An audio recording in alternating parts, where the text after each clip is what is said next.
Hello, church family. It's 2 Minute Tuesday. As I mentioned last week, our next several Tuesday and Wednesday meditations will focus on the election.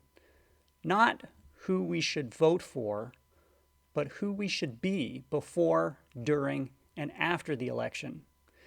Throughout the New Testament, Christians are reminded that we are not the practitioners of a new religion, we are a new people. In 1 Peter 2, the apostle explains that the Christian life is a life of contrast between us and our unbelieving neighbors. Peter writes, "Dear friends, I urge you as foreigners and exiles to abstain from sinful desires which wage war against your soul.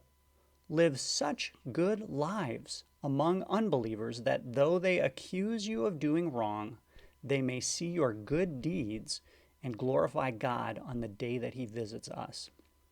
We have to ask ourselves, are we living so differently that when our unbelieving neighbors look at us, they can't help but catch a glimpse of the glory of God? Or are we simply indulging in the same self-serving, anxious, angry words and attitudes as everybody else? The Greek expression that we translate good in this passage can also be translated compelling or attractive. Peter tells us to use compelling words and deeds. He tells us to live attractive lives. What kinds of words, actions, attitudes, or lives would make our God compelling and attractive to the world around us? The only way that we will stand out is if we remember who God is and remember who we are as God's people. Peter gives us this helpful reminder. He says, "But you are a chosen people, a royal priesthood, a holy nation, God's special possession, that you may declare the praises of him who called you out of darkness into his wonderful light. Once you were not a people, but now you are the people of God.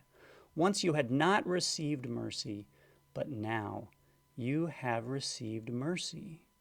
Our God, above all else, is merciful. Our God's light is not condemning or repellent. It's wonderful.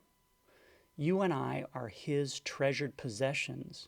We are his chosen representatives. You and I are priests in the order of the great high priest, Jesus Christ. So we face this world filled to overflowing with his marvelous light and his limitless mercy.